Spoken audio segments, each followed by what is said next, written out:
नमस्कार, मैं रुचि प्रताप।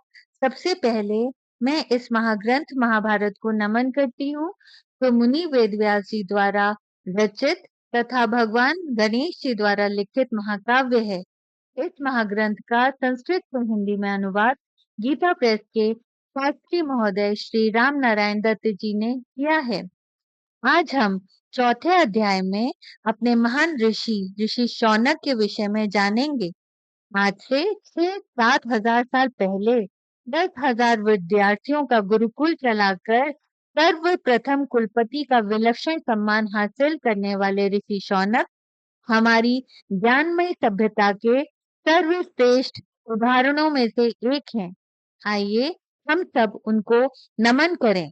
अब आगे नैमिषारण्य में कुलपति शौनक के 12 वर्षों तक चालू रहने वाले सत्र में उपस्थित महर्षियों के समीप एक दिन लोमहर्षण पुत्र नंदन श्रवा जी आए।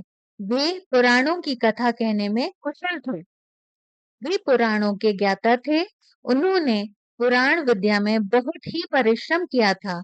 वे नैमिषारण्य वासियों महर्षियों के से हाथ जोड़कर बोले, पूज्यपाद महर्षि गण, आप लोग क्या सुनना चाहेंगे? मैं किस प्रसंग पर बोलूं? तब ऋषियों ने उनसे कहा, लोमहर्षण कुमार, हम आपको उस प्रसंग बतलाएंगे और कथा प्रारंभ होने पर सुनने की इच्छा रखने वाले हमारे लोग समक्ष आप बहुत सी कथाएं कहेंगे। किंतु पूज्यपाद कुलपति भगवान शौनक अभी अग्नि की उपासना में संलग्न हैं। वे देवताओं और असुरों से संबंध रखने वाली बहुत सी दिव्य कथाएं जानते हैं। मनुष्य, नागों तथा गंधर्वों की कथा से भी वे सर्वथा परिचित हैं। सूत नंदन, वे विद्वान कुलपति विप्रवर शौनक जी भी इस यज्ञ में उपस्थित हैं। वे चतुर, उत्तम व्रतधारी तथा बुद्धिमान हैं। शास्त्र, श्रुति, स्मृति, इतिहास, पुराण तथा आरण्यक, बृहदारण्य आदि के दो आचार्य ही हैं।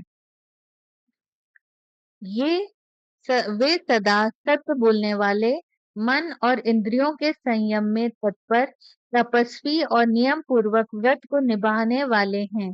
वे हम सभी लोगों के लिए सम्मानीय हैं। अतः जब तक उनका आना ना हो तब तक प्रतीक्षा कीजिए।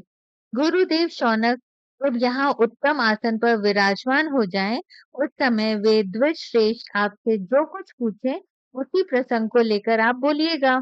उग्र श्रवा जी ने कहा, एम वस्तु ऐसे ही होगा। गुरुदेव महात्मा शौनक जी के बैठ जाने पर उन्हीं के पूछने के अनुसार मैं नाना प्रकार की पुण्यदायिनी कथाएं कहूंगा। तदंतर विप्र शिरोमणि शौनक जी क्रमशः सब कार्यों का विधि पूर्वक संपादन करके वैदिक स्तुतियों द्वारा देवताओं को और जल की अंजलि द्वारा पितरों को तृप्त करने के पश्चात उस स्थान पर आए जहाँ उत्तम वृद्धारी सिद्ध एवं ब्रह्मर्षि गण यज्ञ मंडप में सूत जी को आगे विराजमान करके सुखपूर्वक बैठे थे। ऋत्विजों और सदस्यों के बैठ जाने पर कुलपति शौनक जी भी वहां बैठे और इस प्रकार बोले। इस प्रकार श्री महाभारत आदि पर्व के अंतर्गत पौलोम पर्व में कथा प्रवेश नामक चौथा अध्याय पूर्ण हुआ।